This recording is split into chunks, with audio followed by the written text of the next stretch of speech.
Kathamritam Tapta Jivanam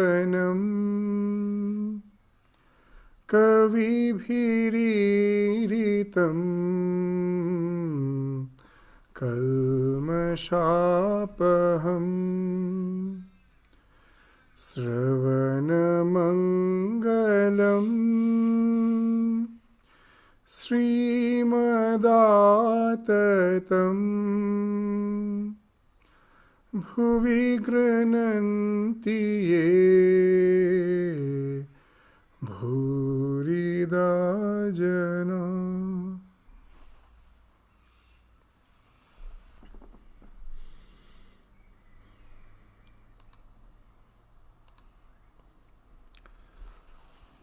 The Gospel of Sri Ramakrishna, advice to the Brahmos. So Sri Ramakrishna, we find, is being visited by a person whose son, who has lost his son, and Sri Ramakrishna is trying to raise his spirit by giving him some instructions. So the master consoles a bereaved father. Then he said, "What can you do? Be ready for death. Death has entered the house. You must fight him with the weapon of God's holy name. God alone is the doer. I say, O Lord, I do as thou doest through me. I speak as thou speakest through me. I am the machine and thou art the operator. I am the house and thou art the indweller. I am the engine and thou art the engineer. Give your power of attorney to God. One doesn't come to grief through letting a good man assume one's responsibilities. Let his will be done." So, this is the law of nature, that nothing is permanent here. This life is bound to end. And this is the very fact which generally we never try to keep it in our awareness. As we find that one of the questions of Yaksha asked to Yudhishthira, that what is the most surprising thing in the world? And Yudhishthira replied that each and every moment we see that the death is there everywhere. Someone or other is dying, but we never feel that we are going to die. So this is the most surprising thing in the world. So the question arises, is it really so that we don't feel that we are not going to die? It's not as such. The real thing is that the way we live our life, that shows that we never keep the death as the ultimate destiny of each and every being. As Swami Vivekananda in one place in the Gospel is saying that the only thing which is certain in this world of uncertainties, everything is uncertain. The only thing which is certain is death. Today or tomorrow, we all have to meet that. And that's why Sri Ramakrishna is indicating that what can we do? Be ready for death. Death has entered the house. You must fight him with the weapon of God's holy name. So how does it work? That as we say that there are so many things of which we can never find answer. If we try to find the answer only in the sensate plane of our existence, there is some other dimension of existence. Unless we relate to that, so many questions can never be answered. We ever remain unsatisfied. That example which we give again and again, that in a classroom a teacher asked the students, can you draw exactly 4 triangles by joining 4 points. So the students tried their best. It's almost impossible. You can never draw exactly 4 triangles by joining 4 points. Somewhere or other, the 2 lines will intersect to create the 5th point, and apart from that, 2 triangles can be joined to just again have the 5th triangle, or maybe more, 6th, 7th. So it can never be exactly 4 triangles by joining 4 points. The students tried their best, they couldn't find the answer. And then the teacher said, you have to imagine 3 points in the paper and 1 point in the space. Now you join. When you join the 3 points in the paper, you get 1 triangle. And from each point of this triangle, now imagine a point in the space and draw lines. You will get a triangular pyramid with exactly 4 triangular surfaces. 1 triangle is in the base and other 3 are the elevations. Exactly 4 triangles. So why the student couldn't find the answer? Because they were trying to find the answer only in the 2 dimension of the paper. So similarly in our life, that we find that so many questions remain unanswered, that why the life is, if after all the death is, what's the purpose of all the pursuits in life? It's going to end. So unless we relate to another dimension of our existence, which is beyond the senses, there's a spiritual dimension, we can never find answer to these pertinent questions of life. So death is, but death is of the physical body. We do exist even after the body falls off. That's the basic idea with which the Bhagavad Gita starts. That there is no annihilation of the soul. This body falls off just like a worn off garment. But the soul, that is the eternal existence. There is no annihilation of it. And how to relate to that? God's name. The moment I know that this body will fall off, but my soul is in eternal association with the divine. So worship the Spirit by the Spirit. I am the Spirit and God is the Paramatma, and we are in eternal association. This physical existence is just a journey.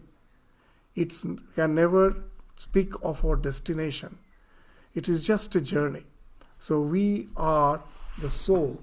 The more we can relate to that idea, and the best way to relate to that idea is to fight with the weapon of God's holy name. That why we take the name of Lord? To always, that as a human being we will find that we always feel secured when we are in association with someone. We always need a company. And in this world there cannot be any company which is eternal. God alone is that eternal companion. The moment a devotee develops that love for the divine, awareness of the divine, a tremendous solace comes in his life. Nothing can disturb him. Whatever may go on in his life, nothing can disturb him. He is holding on to his God, knowing very well this life is just a transient passing journey, but he is in eternal association with the divine. This shifting of awareness to the divine consciousness enables him to face all the challenges of life, all the sufferings of life with a calmness. That's why we find that when the Aratrikam song which we were singing, there that one line comes, Shampada tava sripada bhava goshpada varijata. That O Lord, your feet, your lotus feet is a treasure. What's the treasure it is? What's the nature of the treasure? It is such a treasure that the ocean becomes just like the hoof mark of a cow. What Swamiji is actually indicating?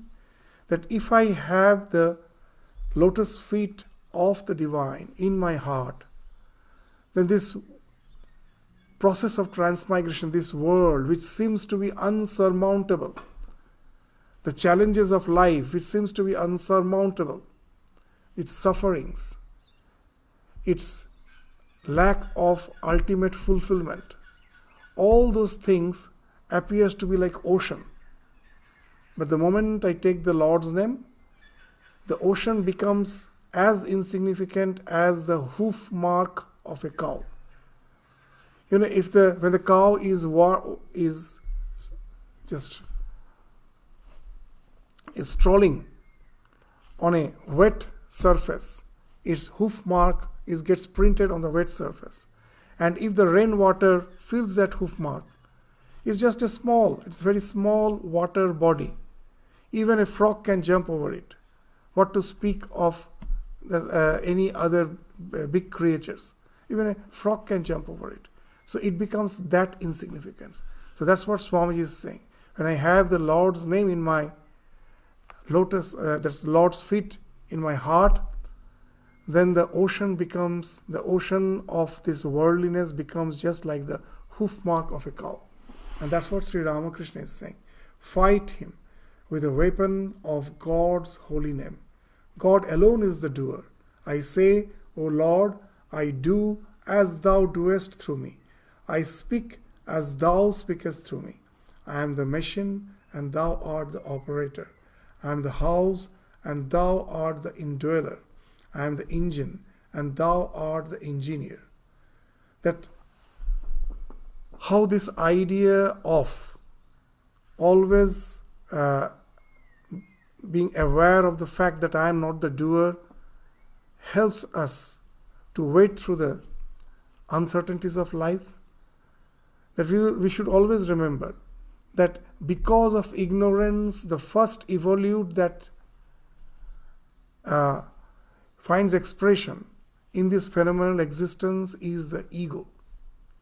That I am this limited body-mind complex, and it is me who is the doer and enjoyer of all my actions. If I am aware of the fact it is the Lord and Lord alone who is being reflected in the psychophysical existence, and because of ignorance I am getting identified with the reflection, and from there the ego develops. If I am aware of the fact that actually the Lord alone is the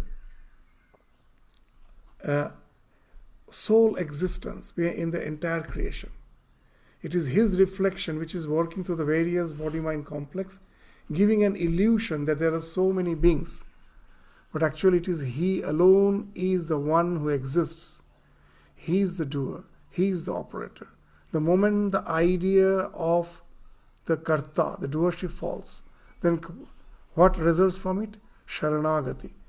That pure resignation comes. That after all it is the Lord who is working through all these various physical entities. It is a He and He alone who is working through that. We are just a mere instrument. It is He who is the doer. So with this, a sense of resignation comes, Sharanagati comes. And that's why Sri Ramakrishna is indicating by saying, give your power of attorney to God. One doesn't come to grief through letting a good man assume one's responsibilities. Let His will be done. So He knows the best. Sometimes it may appear that even for a child it may appear that the parent is too rude towards him. The parent is sometimes appears to be too harsh on the child. The child may feel like that. But after all, if we try to look in the retrospect, we will find that whatever the parent was doing was going for the welfare of the child. So here similarly, this example has been given. That give your power of attorney to God. And God is after all the goodness belongs to Him. He is the manifestation of all goodness. So if that be true, then why should we always be doubting the God's intention? Whatever he is doing, apparently it may appear that it's a suffering for me. But we should know that all the goodness belongs to him. He can never do anything which is evil. The apparent evil is something through which he is taking us in this life, not to give us just some pleasure. It is to give us some education.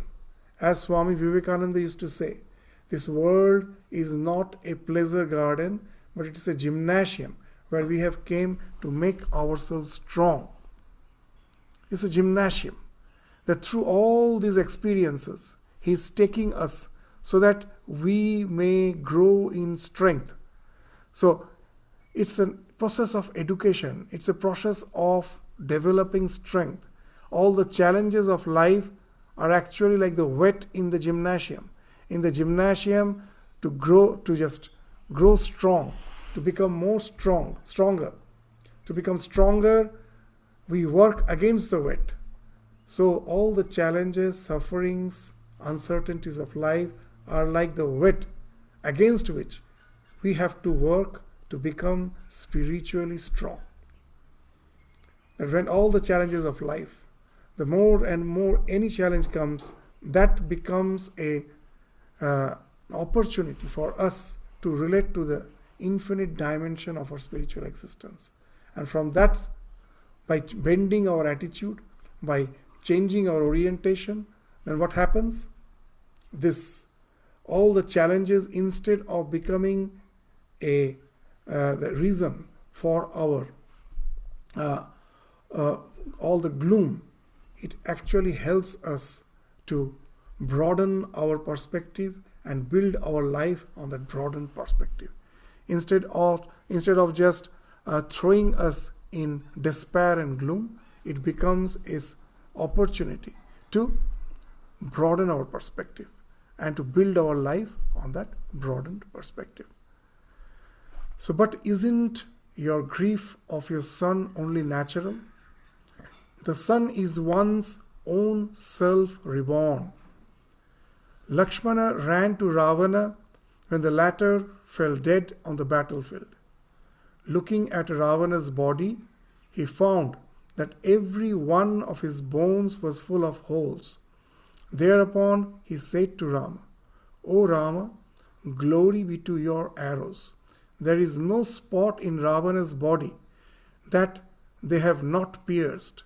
Brother, replied Rama, "The holes you see in his bones are not from my arrows. Grief for his sons has pierced them through and through. These holes are the marks of his grief. It has penetrated his very bones. But house, wife..." So now this, after saying that it's very obvious that being a biological creature, that we just simply cannot transcend this suffering. This suffering is something is bound to happen. But this suffering has a meaning. It should enable us to shift our awareness, to alleviate our suffering by raising our awareness. That's now this Ramakrishna will be speaking of in this next line. But house, wife and children are all transitory. They have only a momentary existence. The palm tree alone is real. One or two fruits have dropped off. Why lament? So that's the thing Sri Ramakrishna is indicating. That the grief, it is not that as we have some spiritual awareness, that doesn't mean that we in no way will be having grief. Being a biological creature, grief is something which is obvious. It should be there. Otherwise, we just become a hard-hearted person. The grief is okay. But the grief should become, instead of, as we were saying, that instead of drowning us in gloom and despair, it should help us to raise our awareness to the spiritual dimension of existence by relating to the transitoriness of this phenomenal existence. So that's what Sri Ramakrishna is saying. So to be always aware of the transitoriness of this phenomenal existence, that alone helps us to develop that detachment. And more the detachment, the lesser is the suffering. So the only cause of suffering is attachment. That if you all recollect the 4 Arya Satya, the 4 noble truths, as has been propounded by Gautam Buddha. What is the first? The first is, there is dukkha. There is suffering. No one can avoid that. Buddha never started with God. He is never starting from something which we have to assume. That we haven't realized God, as if scripture says there is God, so you assume there is God. No. Buddha is starting from something which we have all experienced in life. No one is there who haven't experienced. What is that? There is dukkha, there is suffering. And the second is the second Arya Satya is the diagnosis. Why there is dukkha? Tanha. Tanha speaks of this thirst. Trishna, tanha. Thirst for the enjoyment of the sensate pleasures of life. Thirst for the enjoyment of life. But that life is ephemeral. It is a constant flow. We are trying to grasp something which is a flow. We can never grasp. And that's the cause of suffering.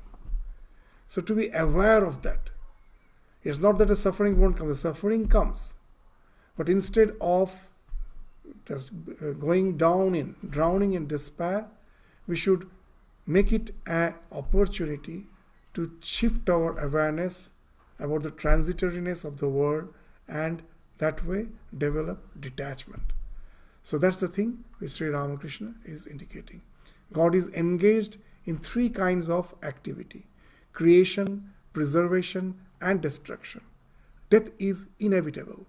All will be destroyed at the time of dissolution. Nothing will remain. At that time, the Divine Mother will gather up the seeds for the future creation. Even as the elderly mistress of the house keeps in her hodgepodge pot little bags of cucumber seeds, sea foam, and other miscellaneous things, the Divine Mother will take her seeds out again at the time of the new creation. So, the God's seed, the divine seed, is in that way different from the biological seeds. The biological seeds can perish. It can get dried out, it can get rotten, but the divine seed is always potent with the power of manifestation. Even after this destruction of the entire creation, again the future creation comes from where? When this creation is destroyed, everything again goes back to the form, just like the seed form. The Prakriti goes to the form of the seed. And that Prakriti is not something separate from Ishvara. It is the Ishvara which is finding expression as Prakriti, and that goes in the form of the seed. And again it manifests from that. So that's the thing which Sri Ramakrishna is indicating. Sri Ramakrishna began to talk with Adhar on the veranda north of his room. So here Sri Ramakrishna, again, why he is saying this idea that there is no annihilation, just again to indicate the same thing. The father who was grieving, who was full of grieving, who was grieving because of his son's death, that along with the awareness of the transitoriness of the world, he was also trying to make him aware of the fact that there is no destruction of the soul. We may go beyond this physical manifested universe, but we remain in the seed form from which again the creation happens, because the soul is eternal. There is no annihilation of the self. But isn't your grief, God is, Sri Ramakrishna began to talk with Adhar on the veranda north of his room. Master to Adhar, you are a deputy magistrate. Remember that you have obtained your position through the grace of God. Do not forget him, but remember that all men must one day walk down the same path. Same path here means, just now he was speaking of the transitoriness. So that however influential person you may be, however accomplished person you may be, we all may be, we all have to one day leave this earth. As Swami Vivekananda in the Complete Works very nicely in one of his lectures says, that God's nature gives us in bounty. At a certain point of time, we think it is mine. It is I who have acquired with my own skills. We forget that it is after all the working of the nature. Nothing else. Maybe I am intelligent, maybe I am handsome, maybe I am having a lot of skills, and I think it is I who have acquired. We forget it is the nature. It is a plan of the divine. The God's nature gives everything in bounty and then again takes away everything at a certain point of time. We cannot, with all our intelligence, we can never say that it is mine, I am going to have it through eternity. At certain age, that's why there is a retirement age. We find all our faculties are dwindling. Our strength is dwindling.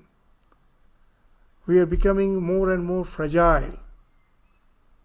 That all those ideas that I have acquired, where it has gone? We forgot it was the nature actually. It was the nature who gave us at certain point of time in bounty, and again it takes away. So unless we remember that, we are bound to suffer. And now Sri Ramakrishna is saying something to others very interesting. Now Sri Ramakrishna is having this conversation in April 1883. This conversation is going on in the April 1883, and on 6th January 1885, this Adhar, who was an accomplished person, in those days the deputy magistrate, he went to inspect a distillery in some portion of the Calcutta, in some part of Calcutta known as Maniktala. So he went for an inspection in the Maniktala distillery, and while returning home he fell from the horseback and broke his arm, and then his wound developed into this tetanus, and he died in January 1885. So just 1.5 years, as if Sri Ramakrishna could foresee that Adhar, an accomplished person, well established in life, maybe to a certain extent he is very much obsessed with the idea, oh, I am an accomplished person. But Sri Ramakrishna is giving him the hints.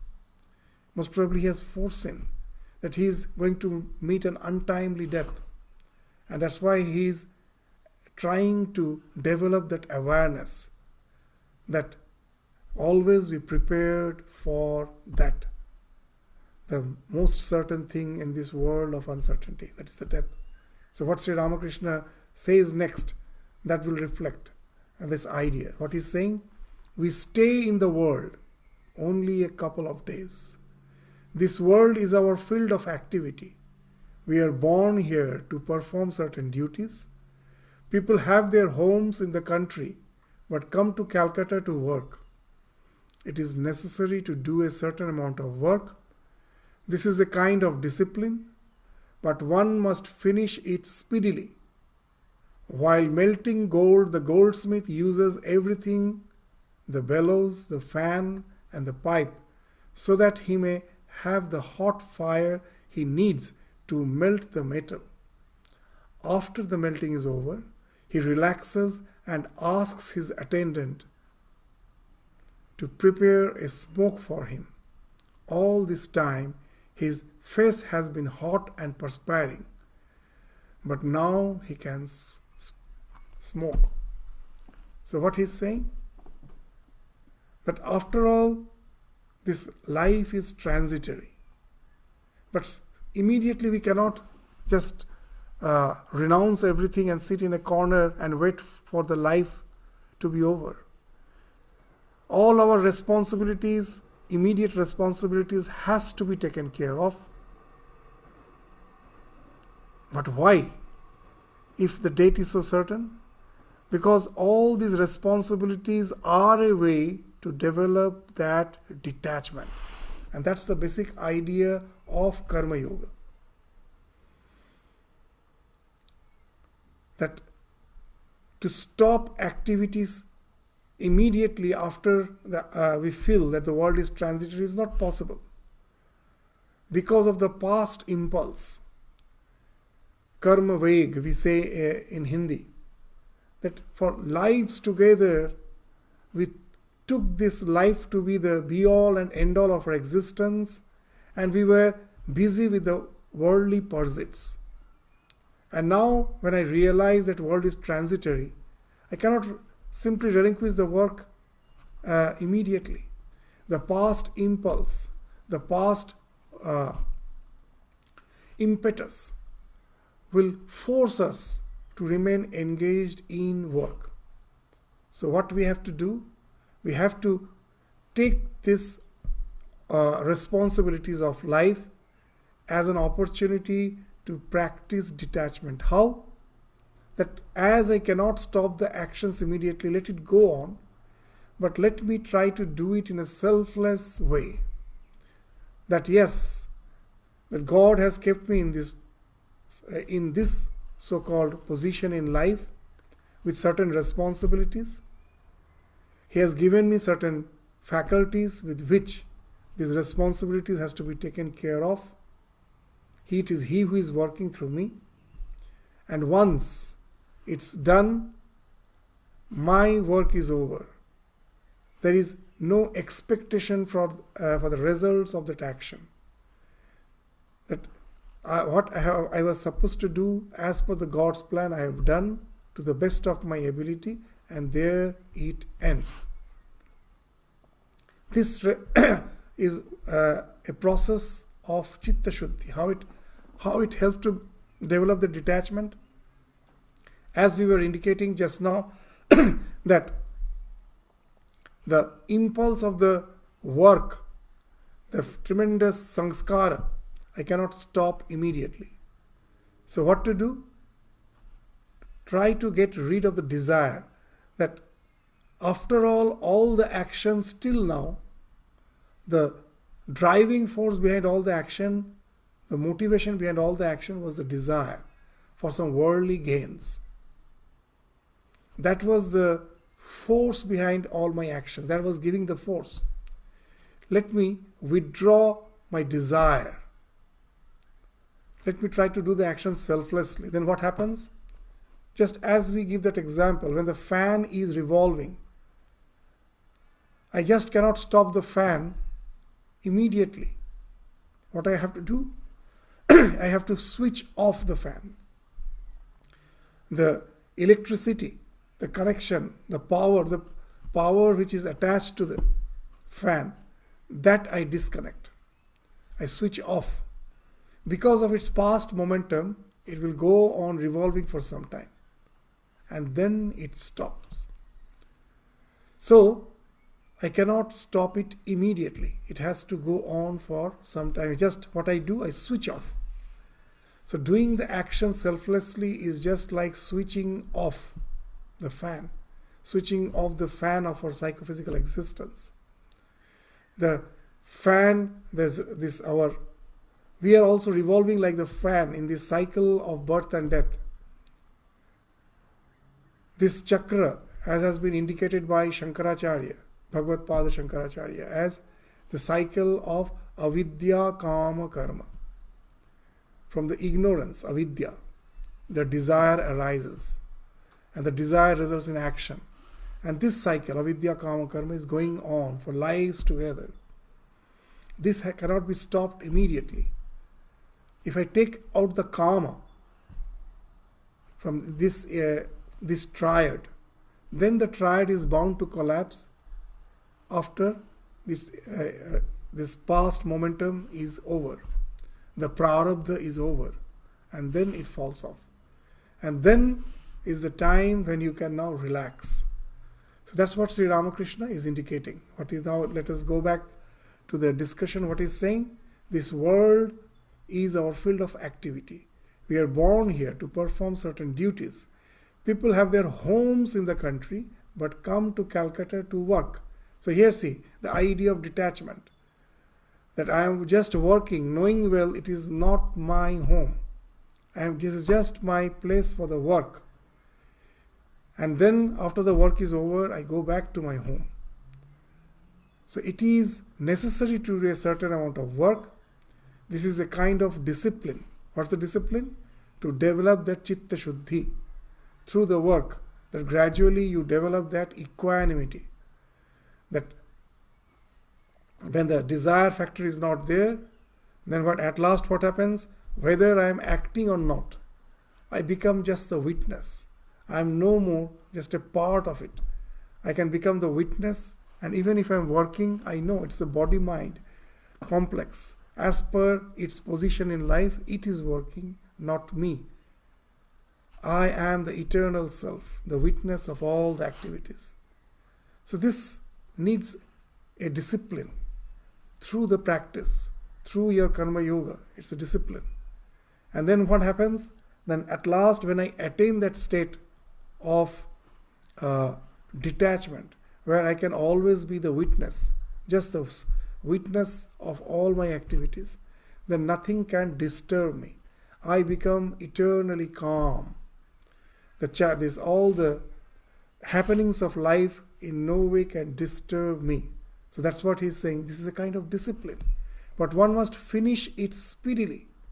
While melting gold, the goldsmith uses everything, the bellows, the fan, and the pipe, so that he may have the hot fire he needs to melt the metal. So what Sri Ramakrishna is saying is something very important. What is meant by this bellows, fan, and the pipe? Sri Ramakrishna is saying that we have to attain the goal speedily. How is it possible? That God has given us so many faculties. He has given us the faculty of the power of discrimination. He has given us the power of discrimination. He has given us the power to focus, concentrate. He has given us the power to work. He has given us the faculty of love, devotion. So don't be just one-sided. Use all these faculties. With the discriminative faculty, always discriminate between what is preferable, what is pleasurable. Apparently pleasurable may appear as preferable, but it is not preferable. What is preferable? The awareness of the spiritual dimension of existence, always in our life. That is something preferable. So, what is transitory, what is eternal? That is viveka. So use your discriminative faculty to always discriminate between the real and the unreal. Use the faculty of devotion to develop love for the divine, the one who is the eternal companion, the Paramatma. Develop love for that. With all the faculty of my action, I develop the faculty of detachment by doing it selflessly. And with the help of the power of my concentration, I try to get rid of all the distractions and keep my mind always in the spiritual dimension of existence. Keep it in the divine. So now you will understand what that speedily means. Use all these faculties. That don't, as Sri Ramakrishna used to say, that Amar Aghe Bhav Pachanda. I don't want to be one-sided. There are so many faculties. Use them. And that's what Sri Ramakrishna is saying.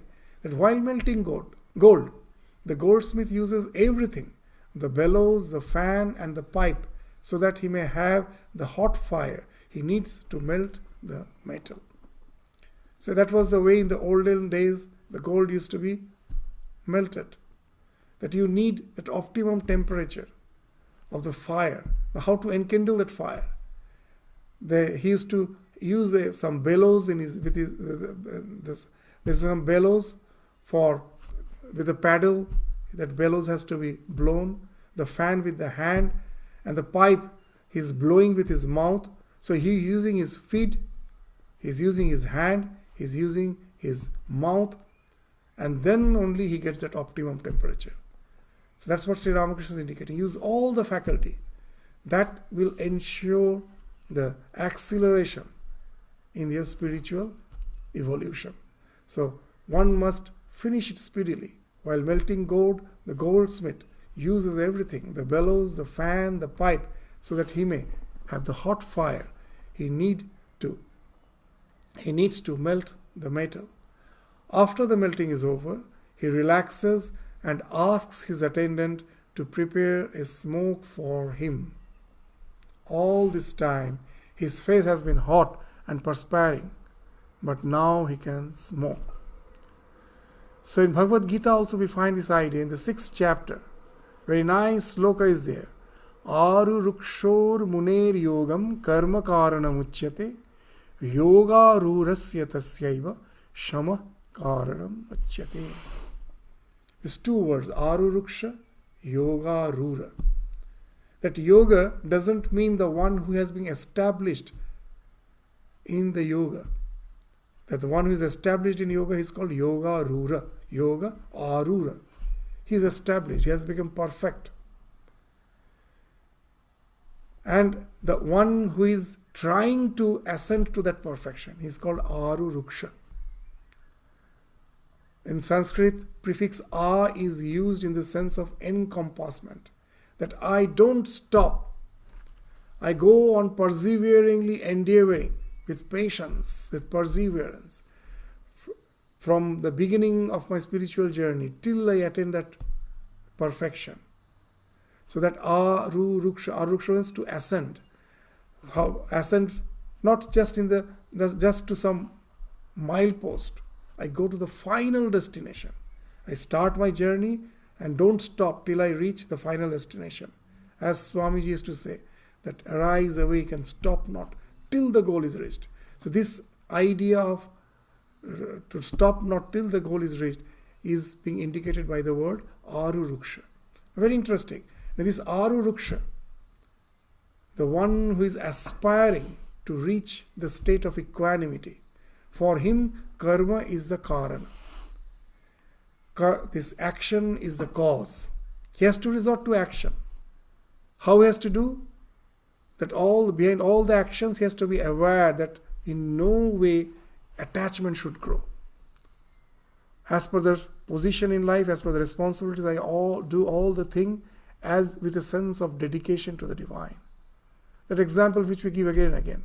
When the mother is bringing up the child, that she should be aware of the fact that the love she feels from the bottom of her heart is not something which she owns.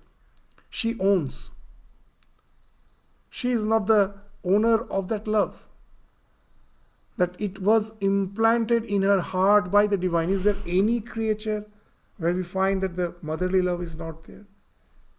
What to speak of human? Even in any other animals you will find the mother is always ready even to give life for the child. So God, to sustain his creation, has given that, implanted that motherly love in the mother's heart.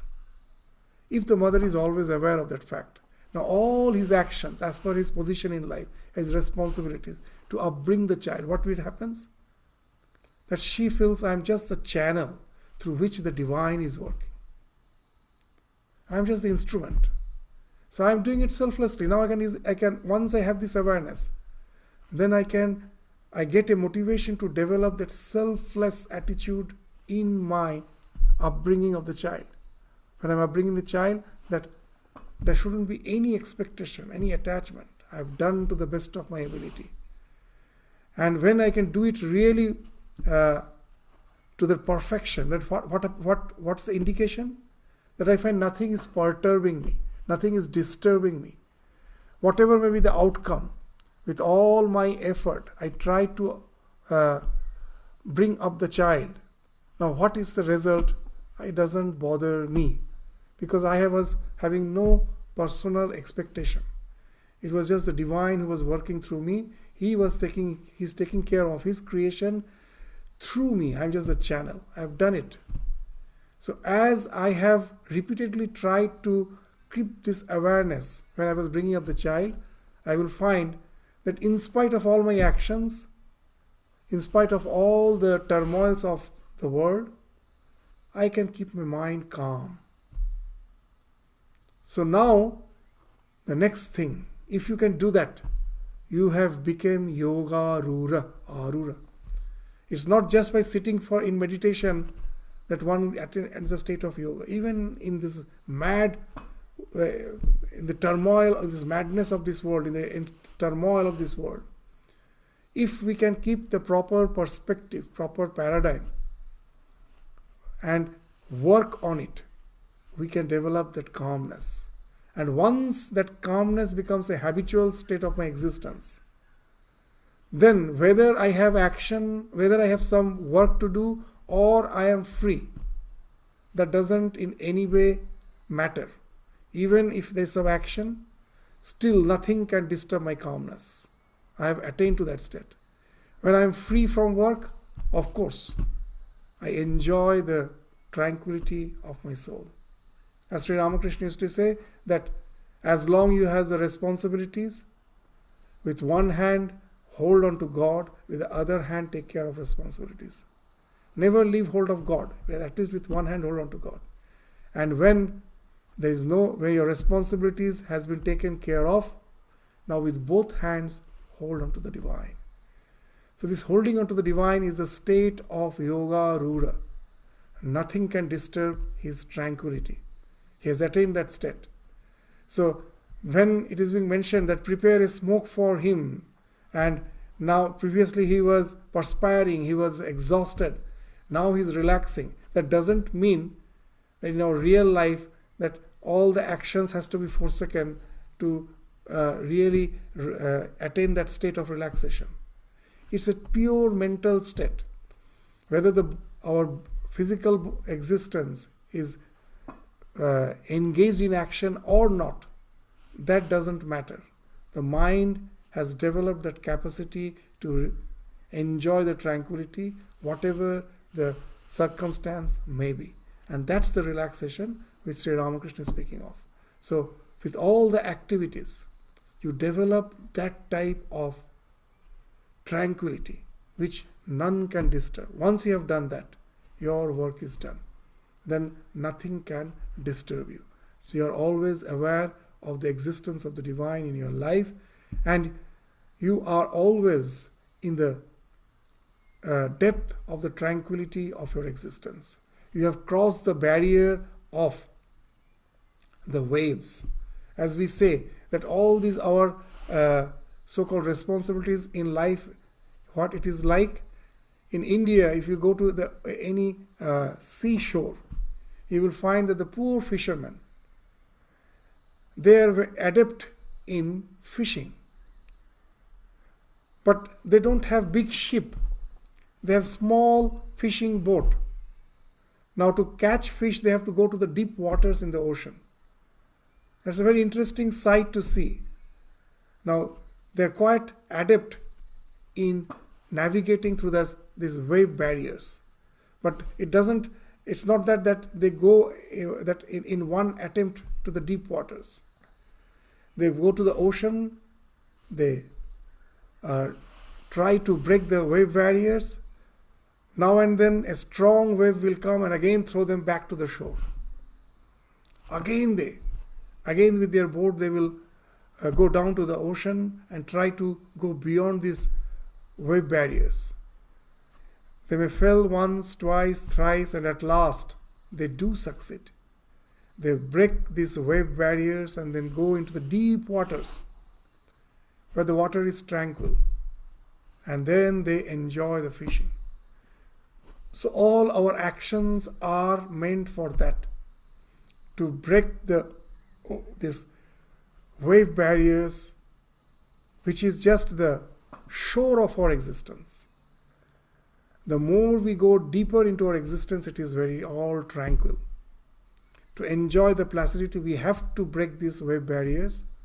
And for that, the process of navigation is that nishkama karma. By always being aware of the presence of the divine in my life. It is the divine who is working through me.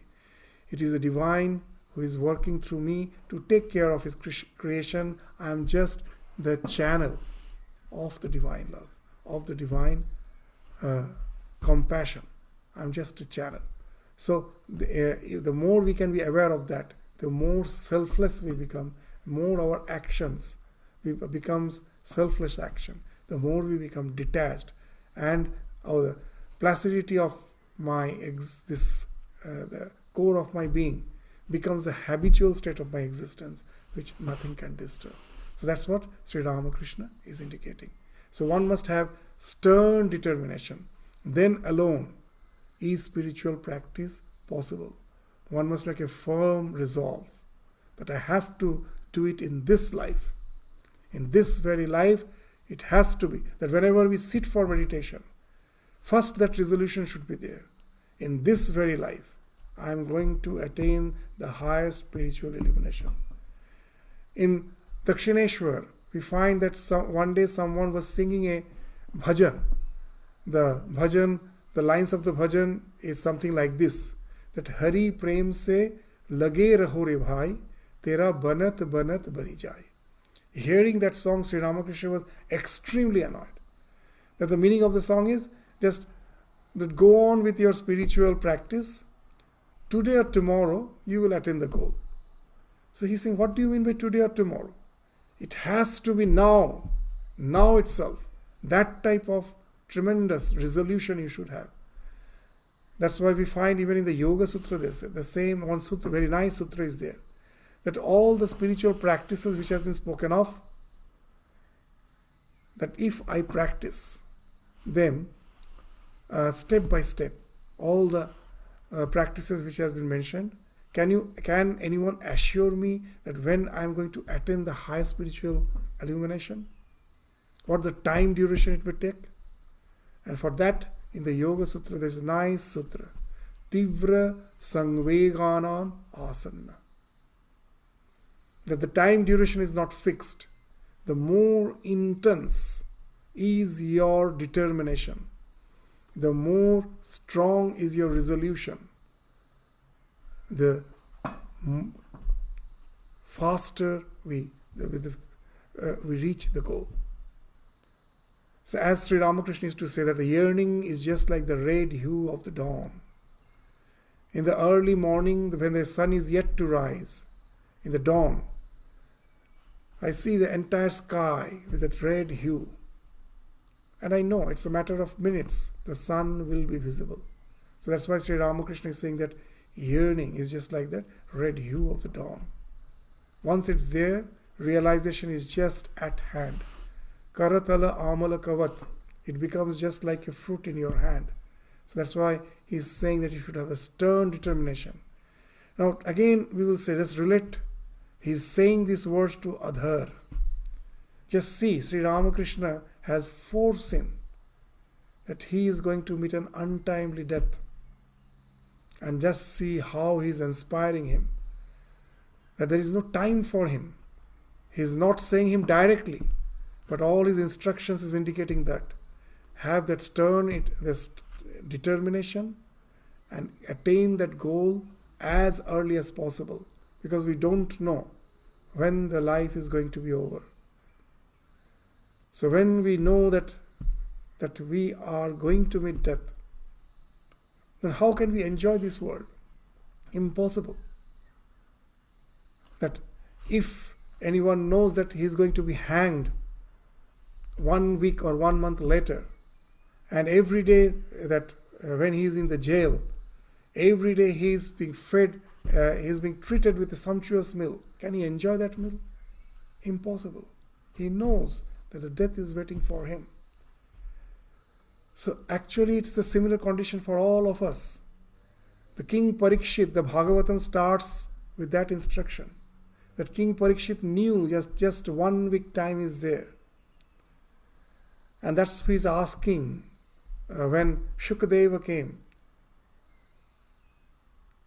Paramahansa Shukadeva came to his vicinity, where there was a gathering of all the holy men. When Shukadeva came, Parikshita was asking that, please instruct me, O all the great ones, is there any practice when I know that in 1 week time I am going to depart from this physical existence? Is there any practice which can take me to that goal? And Shukadeva comes and then starts relating the past times of Krishna, of all these divine incarnations.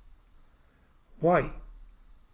Just to shift that awareness that from this mundane existence to the spiritual dimension of existence. And that alone can take him beyond this cycle of birth and death. So that's why he's saying that just have the tremendous yearning. You have to attain the goal in this life. And that yearning can come if you always are aware of the fact that any time, that life is so uncertain, at any time this life can end. Anytime. There are so many, there's a special religious organization, a Christian organization. A very nice thing, at home they keep the coffin. Every day morning they enter the coffin and they think that I have died. And then they think God has given me one more day. That I was supposed to die today morning, but He has given me one more day. So let me come out of the coffin and have to have to just spend the day in such a way, always being aware of the fact that I have one day in hand. So what the life should be. So that's the thing which Sri Ramakrishna is trying to indicate. He's trying to pinpoint to Adhar. He's just knows that he's seeing that his life is coming to an end, and is inspiring him to have that tremendous determination. So there is a great power in the seed of God's name. It destroys ignorance. A seed is tender and the sprout soft. Still it pierces the hard ground. The ground breaks and makes way for the sprout. So this is Abhyasa. These two things, the two pillars of spiritual practices, Abhyasa and Vairagya. Go on taking the Lord's name. It has a tremendous power. It will create a path in your mind. And then you develop a love for it. And once you develop the love for it, your focus becomes intense. And that will take you to the highest spiritual realization. That's been spoken of as Abhyasa. There's a great power in the seed of God's name. It destroys ignorance. A seed is tender and the sprout soft. Still it pierces the hard ground. The ground breaks and makes way for the sprout. So resort to the God's name. Go on repeating it. That's the Abhyasa. And the mind becomes very much distracted if one lives long in the midst of woman gold. Therefore, one must be very careful. So this speaks of the Vairagya. So let's see how nicely to Adhar he is giving the spiritual instruction. The entire spirituality stands on these two pillars, Abhyasa, Vairagya. Dispassion for the world, love for God. Vishaya Virag, Ishwara Anurag. So that's how Sri Ramakrishna is trying to motivate Adhar, inspire Adhar. For whom? For not only whom. Adhar is just the context here. For every one of us, the life is so ephemeral. To keep this in mind, that's why when the first batch of sannyasin were initiated to sannyasa in Belur Math, after Swami Vivekananda returned from the West, a throng of young people being inspired by Swami Vivekananda joined the order, and they were all initiated to the vows of sannyasa. And after sannyasa, when they came to meet him, that how to lead the life of a monk, Swami Vivekananda's one-line instruction was love death. And then he himself explained, after saying love death, does it mean that we will commit suicide? No. Love death means to be always aware that death is inevitable, and keeping that in our mind that it is inevitable, lead the life in such a way that yes, that life has a purpose and I attain that purpose before my body drops off. So that's the how Sri Ramakrishna's instruction is going on. So the succeeding discussions we will again take up in the next class. So with this, we stop our discussion today. Thank you all. Namaskar.